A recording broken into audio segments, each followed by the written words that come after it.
हो सकता है 2022 में आप सोच रहे हों कि YouTube वीडियोस के लिए कोई ना कोई कैमरा ख़रीदा जाए। तो आज की इस वीडियो में मैं यही बात करूंगा कि YouTube वीडियोस के लिए अगर हम कैमरा ले तो उसके कौन कौन से फीचर्स देखने चाहिए, और मैं जिस कैमरा के ऊपर शूट कर रहा हूँ जो कि Sony A6400 है, आया कि ये सारी रिक्वायरमेंट्स को पूरा करता है कि नहीं, और क्या 2022 के अंदर क्या अभी भी ये कैमरा YouTube के लिए बेहतर है। व्हाट्सअप एवरीवन, मेरा नाम तैयब है। मैं इस चैनल के ऊपर वीडियो प्रोडक्शन रिलेटेड कंटेंट लेकर आता हूँ। So if you are new here consider subscribing. तो अगर मैं दो मेजर चीज़ों की बात करूँ जो कि एक कैमरे में होनी चाहिए अच्छी वीडियो बनाने के लिए, उनमें से एक है कि जो लुक आप जिस वक्त चाहते हैं वो आपको आपका कैमरा दे, और दूसरी चीज़ ये है वो इजी टू यूज़ हो और साथ ही साथ फ्लेक्सिबल भी हो। फ्लेक्सिबल से मुराद है कि आप उसके लेंस वगैरह को इजीली चेंज कर सकें और आपको पिक्चर क्वालिटी की भी जो है वो फ्लेक्सिबिलिटी दे। सबसे पहली चीज़ है कॉन्टिन्यूस और रिलायबल ऑटो फोकस। अगर आप इस तरह की वीडियोस बनाते हैं जो कि टॉकिंग हेड वीडियोस होती हैं, उसके लिए जो है वो रिलायबल ऑटो फोकस होना बड़ा अहम है, क्योंकि मोस्टली क्रिएटर्स जो हैं वो इसी तरह से अपनी वीडियोस को खुद शूट कर रहे होते हैं, जिनको हम सोलो क्रिएटर कहते हैं। यानी वो अपनी फ्रेमिंग, अपना फोकस जो है वो उनको बार बार खुद ही सेट करना पड़ता है। वो अकेले वीडियो शूट कर रहे होते हैं, उनके साथ कोई इनकी हेल्प नहीं कर रहा होता। तो जब वो सारे काम एक साथ कर रहा होता है कि वो अपना फ्रेम भी खुद सेट कर रहा है, वो अपना फोकस भी खुद सेट कर रहा है, जो कि उसको बार बार सेट करना पड़ता है, तो उसके लिए ये सारी चीज़ें एक साथ हैंडल करना मुश्किल हो जाती हैं। तो इस तरह से यहाँ पर ऑटो फोकस जो है वो हमारी काफ़ी हेल्प करता है। अब इस कैमरा से पहले मैंने निकॉन D7500 को यूज़ करके देखा है। उसके अंदर ऑटो फोकस कॉन्टिन्यूस तो था, लेकिन जब वीडियो के टाइम आप उसको यूज़ करते थे तो वो बार बार अपने फोकस पॉइंट के ऊपर हंट करता था, जो कि वीडियो के अंदर बिल्कुल भी अच्छा नहीं लगता था। तो इसके लिए जो है वो मुझे मैनुअली फोकस करना पड़ता था अपने आप के ऊपर, और जैसा कि मैं सोलो क्रिएटर हूँ, खुद ही अपनी वीडियोस बनाता हूँ, तो मेरे लिए ये काम करना बहुत मुश्किल था। तो फिर मैंने यहाँ से Sony A6400 के ऊपर स्विच किया। इसका ऑटो फोकस जो है वो कॉन्टीन्यूस और बहुत ही रिलायबल है। तो अब मुझे कोई टेंशन नहीं होती कि अगर मैं अपने फोकस एरिया से बाहर हो जाऊँ तो मेरा शॉट जो है वो डीफोकस हो जाएगा, क्योंकि मैं अपने कैमरा को सिर्फ ऑन करता हूँ, सेटिंग्स वगैरह सेट करता हूँ, इसको ऑटो फोकस पे रहने देता हूँ, रिकॉर्डिंग स्टार्ट कर देता हूँ। इसके बाद जो है वो कोई इशू नहीं आता कि फोकस जो है वो बार बार हंट हो रहा है। ये मेरे कॉन्टीन्यूसली फेस को ट्रैक करता रहता है और स्मूथली जो है वो उस पर फोकस बनाए रखता है। अब नेक्स्ट है हमारे पास flip up screen. Flip up screen जो है वो आपको अपने कैमरा के अंदर दिखाती है कि आपका शॉट किस तरह का लग रहा है, आपकी फ्रेमिंग क्या है। जैसे कि मैंने आपको पहले बताया कि सोलो क्रिएटर के लिए अपनी फ्रेमिंग सेट करना भी मुश्किल है। हम अपने Sony A6400 की स्क्रीन को फ्लिप अप करके देख सकते हैं कि हमारा फ्रेम जो है वो सही से सेट है कि नहीं है। अगर मिसाल के तौर पे आप व्लॉगिंग वगैरह कर रहे हैं और अपने व्यूअर को कोई चीज़ दिखाना चाहते हैं, तो ये स्क्रीन, फ्लिप अप स्क्रीन जो है वो आपकी काफ़ी हेल्प करेगी, जो कि आपको बताएगी, दिखाएगी कि आपके फ्रेम में ये चीज़ नज़र आ रही है। अदरवाइज़ दूसरे कैमरास के ऊपर जो है अगर फ्लिप अप स्क्रीन या फ्लिप आउट स्क्रीन नहीं होती तो उसके साथ आप एक्सटर्नल मॉनिटर लगा के देख तो सकते हैं कि हमारे फ्रेम में क्या चीज़ है, लेकिन जैसा कि मैंने आपको स्टार्ट में बताया कि कैमरा वो होना चाहिए जो ईजी टू यूज़ हो। तो फ्लिप अप स्क्रीन अगर व्लॉगिंग वगैरह आप करते हैं या आप इस तरह की YouTube वीडियोस बनाते हो तो काफ़ी हेल्पफुल है, जो कि इजी टू सेटअप है। अब इस तरह की फ्लिप अप स्क्रीन के ऊपर एक और इशू आता है जो कि है शॉटगन माइक्रोफोन का। लेट्स से अगर आप व्लॉगिंग कर रहे हैं तो जहाँ पर इसका हॉट शू माउंट है Sony A6400 का, वहाँ पर अगर आप अपना शॉटगन माइक लगाते हैं तो फ्लिप अप स्क्रीन करने के बाद आपको अपनी फ्रेमिंग नहीं नज़र आती। आपका जो माइक है वो आपकी स्क्रीन के आगे आके आपके फ्रेम को ब्लॉक करता है। अब ये कोई बहुत बड़ा इशू नहीं है, इसके लिए एक कोल्ड शू माउंट रीलोकेशन प्लेट आती है, वो आप लगाकर अपने माइक को जो है वो अपने सोनी के कैमरा के साइड पर ले जाते हैं और आपकी स्क्रीन का व्यू भी जो है वो आपसे ब्लॉक नहीं होता। अब नेक्स्ट चीज़ जो है वो हमारे पास है कि सोनी के अंदर हमें टच ट्रैकिंग ऑटो फोकस का भी ऑप्शन मिलता है। इसके अंदर होता ही है कि आपने सिर्फ अपनी LCD स्क्रीन के ऊपर अपने सब्जेक्ट को जिस पे आप फोकस करना चाहते हैं उसको सिर्फ टैप करना होता है। ये ऑटो फोकस काफ़ी रिलायबल है। इसमें आपका सब्जेक्ट या जिस चीज़ पर आपने टैप किया है वो आपके फ्रेम के अंदर रहते हुए कहीं पर भी चली जाए, कैमरा जो है वो उस पर स्मूथली फोकस कर सकेगा। अब अगर आप कोई व्लॉगिंग वगैरह कर रहे हैं और अपनी ऑडियंस को या अपने व्यूअर्स को किसी स्पेसिफिक चीज़ दिखाना चाहते हैं, आपने जस्ट सिर्फ उसके ऊपर टच करना है आपका कैमरा जो है वो ऑटोमेटिकली उसके ऊपर फोकस कर लेगा। अब नेक्स्ट हमारे पास जो है वो Sony a6400 का बड़ा मज़े का फीचर है जो कि है नो रिकॉर्ड लिमिट। अब इसके अंदर जो है वो कोई रिकॉर्ड लिमिट नहीं है। जब तक आपके SD कार्ड के अंदर स्पेस है तब तक आप अपनी वीडियोस को रिकॉर्ड कर सकते हैं। अगर बाकी कैमरास के लिहाज से देखा जाए, अगर मैं बात करूँ निकॉन की या कैनन की, तो उसके अंदर रिकॉर्ड लिमिट आती है कि आप एक टाइम के अंदर जो है वो 30 मिनट्स तक रिकॉर्ड कर सकते हैं। तो उसके बाद दोबारा से जो है वो आपको अपनी रिकॉर्डिंग स्टार्ट करनी पड़ेगी। लेकिन Sony a6400 के अंदर ऐसा नहीं है। ये तभी बंद होगा या तो जब आपकी बैटरी डाउन हो जाएगी, या ये कैमरा ओवर हीट हो जाएगा, या आपके SD कार्ड में स्पेस ख़त्म हो जाएगी। तो ये चीज़ उन लोगों के लिए बड़ी बेहतरीन है जो कि पॉडकास्ट वगैरह शूट कर रहे हों, क्योंकि वो एक लंबा प्रोसेस होता है। उसके लिए आपको आपकी रिकॉर्डिंग देर तक करनी पड़ती है।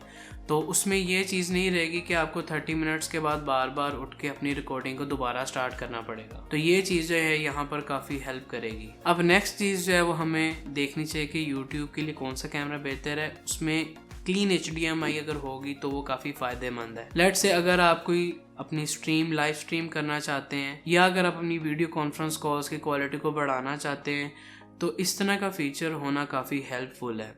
लेट्स से अगर आपका गेमिंग सेटअप भी है तो उसकी क्वालिटी को बढ़ाने के लिए भी आपके पास क्लीन HDMI होना ज़रूरी है। आप इसको अपने कंप्यूटर से जो है वो कैप्चर कार्ड के थ्रू कनेक्ट भी कर सकते हैं और इसको आप इजीली यूज़ कर सकते हैं। अब इसका एक और फ़ायदा भी है। लेट्स से अगर आपको किसी सिनेरियो में ज़रूरत पड़ती है कि आप एक्सटर्नल मॉनिटर के साथ अटैच करें, तो आप वो भी कर सकते हैं, क्योंकि मोस्ट सिनेरियोज में जो है वो एक्सटर्नल मॉनिटर जो है वो आपकी काफ़ी हेल्प करता है, क्योंकि उसमें आपके कैमरा से जो है वो थोड़े से फीचर्स ज़्यादा होते हैं। मिसाल के तौर पे एक्सपोजर के लिए भी काफ़ी फीचर्स होते हैं उसमें, और लट्स वगैरह अप्लाई करने के भी फीचर्स आपको मिलते हैं। तो क्लीन HDMI जो है वो काफ़ी फ़ायदेमंद है इन केस अगर आपको इसकी कभी ज़रूरत पड़े। अब नेक्स्ट है हमारे पास कि अच्छी वीडियोज़ कैप्चर करने के लिए हमारे पास इमेज क्वालिटी के ऊपर कंट्रोल जो है वो थोड़ा बहुत होना चाहिए। तो Sony a6400 के अंदर इमेज क्वालिटी के लिहाज से फ्लेक्सिबिलिटी काफ़ी है। इसमें आप S-Log2 जैसी, S-Log3 जैसी, HLG जैसी पिक्चर प्रोफाइल्स को जो है वो यूज़ कर सकते हैं, जो कि फ्लैट पिक्चर प्रोफाइल्स होती हैं और इनके अंदर डिटेल्स जो हैं वो काफ़ी ज़्यादा होती हैं, जो कि आप एडिटिंग के दौरान उसको वहाँ से निकाल सकते हैं और अपनी ओवरऑल पिक्चर को जो है वो बेहतर तरीके से कलर ग्रेड कर सकते हैं। अब इस वक्त जो मैं पिक्चर प्रोफाइल यूज़ कर रहा हूँ वो है Cine 4। इसके अंदर एक ITU 70 मैट्रिक्स करके मोड होता है, उसके ऊपर मैं अपने कैमरा को शूट कर रहा हूँ। अब इन चीज़ों के साथ साथ ये कैमरा जो है वो 4K 30 FPS तक शूट कर सकते हैं, और साथ ही साथ जो है वो 1080p के ऊपर 120 FPS तक शूट कर सकते हैं, जो कि स्लो मोशन के लिए बड़ी बेहतरीन चीज़ है। अब एक और बड़े मज़े की चीज़ है जो कि Sony a6400 प्रोवाइड करता है, वो है SNQ mode, slow and quick mode. अब जैसा कि मैंने आपको स्टार्ट में बताया कि कैमरा वो होना चाहिए जो इजी टू यूज हो। लेट्स से अगर आप किसी ऐसे सिनेरियो में जहां पर आपको कोई ऐसी शॉट नजर आई है, लेट्स से व्लॉगिंग वगैरह कर रहे हैं, तो शॉट नजर आई है जिसको आप स्लो मोशन के अंदर कैप्चर करना चाहते हैं, तो उसके लिए आपको क्या करना पड़ेगा। सबसे पहले आप अपनी सेटिंग्स में जाएंगे, इसको 120 FPS के ऊपर सेट करेंगे, फिर उस हिसाब से शटर स्पीड, एक्सपोजर को सेट करेंगे, फिर जाकर जो है वो आप उसको रिकॉर्ड करेंगे, फिर रिकॉर्डिंग के बाद एडिटिंग में जाएंगे, एडिटिंग के बाद उसको फिर जाके स्लो डाउन करेंगे। अब यहाँ पर SNQ सेटिंग्स को यूज़ करते हुए आप डायरेक्टली अपने कैमरा के अंदर स्लो मोशन को शूट कर सकते हैं, और साथ ही साथ जो है वो इसको यूज़ करते हुए आप टाइम लैप्स वगैरह भी शूट कर सकते हैं। अब इन दोनों चीज़ों को किस तरह से शूट करना है, इनके ऊपर मैं 2 शॉर्ट वीडियोस बना चुका हूँ, उनको मैं डिस्क्रिप्शन के अंदर लिंक कर दूंगा, आप वो वहाँ से देख सकते हैं। तो इस तरह के जो मोड्स होते हैं अगर आपको कोई कैमरा प्रोवाइड करता है तो आपके लिए ये काफ़ी हेल्पफुल रहते हैं। अब ये कैमरा उन लोगों के लिए भी बड़ा बेहतरीन है जो वीडियोस के साथ साथ फोटोज भी शूट करना चाहते हैं, जिनको हम हाइब्रिड शूटर्स कहते हैं। अगर आप सोशल मीडिया प्लेटफॉर्म्स के ऊपर अपनी पोस्ट को जो है वो लेवल अप करना चाहते हैं या थंबनेल वगैरह के लिए, तो आप ये कैमरा इजीली यूज़ कर सकते हैं, और इवन कि आप इसको प्रोफेशनल शूट के लिए भी यूज़ कर सकते हैं। अभी इस वक्त जो आप प्रोडक्ट शॉट देख रहे हैं जो कि आपको आपकी स्क्रीन के ऊपर नज़र आ रहा है, ये डायरेक्टली जो है वो मैंने इसी कैमरा से शूट किया, और ये विदाउट एडिटिंग जो है वो मैं आपको इस वक्त दिखा रहा हूँ। तो इस कैमरे के अंदर पोटेंशियल काफ़ी है अगर आप फोटोज़ भी शूट करना चाहते हैं वीडियोस के साथ साथ। अब नेक्स्ट जो है इसके अंदर वो है इसका इलेक्ट्रॉनिक व्यू फाइंडर। अब इसका फ़ायदा ये है कि अगर आप पिक्चर्स वगैरह कैप्चर कर रहे हैं तो उसमें आपकी काफ़ी हेल्प करेगा। और साथ ही साथ एक जो काफ़ी इंपॉर्टेंट इसका फ़ायदा है वो ये है कि लेट्स अगर आप आउटडोर कंडीशंस के अंदर शूट कर रहे हैं और वहाँ पे लाइट जो है वो काफ़ी ब्राइट है, तो बाज़ औक़ात फ्रेमिंग वगैरह सेट करने में या फोकस वगैरह सेट करने में LCD पे सही से देखा नहीं जा सकता। तो अगर आप इलेक्ट्रॉनिक व्यू फाइंडर के अंदर देखेंगे तो आपको हर चीज़ जो है वो क्लियरली नज़र आएगी। वैसे तो इसकी LCD जो है वो काफ़ी ब्राइट हो जाती है सनलाइट के अंदर, लेकिन फिर भी इलेक्ट्रॉनिक व्यू फाइंडर जो है वो इस मामले में काफ़ी हेल्पफुल है। अब इस कैमरा के जो हैं वो कुछ ड्रॉबैक्स भी डिस्कस कर लेते हैं। इसमें कोई ना कोई खामी तो ज़ाहिरी बात है होगी, हर कैमरा जो है वो परफेक्टली तो नहीं हो सकता। तो सबसे पहला ड्रॉबैक है इसके अंदर इन बॉडी इमेज स्टेबलाइजेशन जो है नहीं है, जिसको हम IVIS कहते हैं। अब उसकी वजह से जो है अगर आप व्लॉगिंग वगैरह करते हैं तो आपको हैंड हेल्ड जो है वो स्मूथ फुटेज नहीं मिलेगी। अगर आप अपने कैमरा को हाथ से पकड़ के किसी की वीडियो वगैरह बनाते हैं तो आपको मे बी उसमें जिटरी लुक आए, कोई वो स्मूथ ना हो। लेकिन ये कोई बहुत बड़ा इशू नहीं है, आप कोई ऐसा लेंस यूज़ कर सकते हैं जिसमें कोई थोड़ी बहुत स्टेबलाइजेशन हो, और या आप कोई गिम्बल वगैरह यूज़ कर सकते हैं। सेकंड ड्रॉबैक जो मैं कहता हूँ इसका मेजर ड्रॉबैक है वो है इसके अंदर हेडफोन जैक नहीं है। अब जैसा कि ये कैमरा मोर जो है वो वीडियो ओरिएंटेड कैमरा है, तो हेडफोन जैक होना इसके अंदर मेरे ख्याल से एक इसका काफ़ी प्लस पॉइंट हो सकता था, जो कि इस टाइम मिस आउट हो गया है। क्योंकि अगर मोर वीडियो ओरिएंटेड कैमरा तो ये ऑप्शन तो डालना कोई मुश्किल बात नहीं है कि आप हेडफोन जैक दे दें, जिसको आप इस्तेमाल करके आप अपना ऑडियो जो है वो लाइव मॉनिटर कर सकते हैं।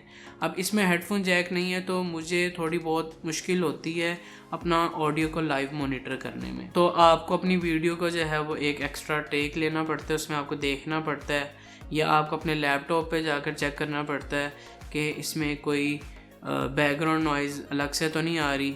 ज़ाहिर बात है क्योंकि इसके अंदर कितना बड़ा स्पीकर तो है नहीं जिस पे हम नोटिस कर सकें, तो ये चीज़ें जो है वो बाद में ही पता चलती हैं। तो मेरे ख्याल से अगर हेडफोन जैक होता वो इसका काफ़ी प्लस पॉइंट होना था। अब इसका एक और ड्रॉबैक ये है कि इसके लिए आपको अपने पास कुछ एक्स्ट्रा बैटरीज जो हैं वो रखना लाजमी है। अब उसकी वजह ये है कि इसकी ज़ाहिरी बात है मिररलेस कैमरा है और इसको बॉडी साइज़ जो है वो छोटा बनाया गया, तो उसके लिए जो है ये छोटी बैटरीज ही इसमें लगती हैं।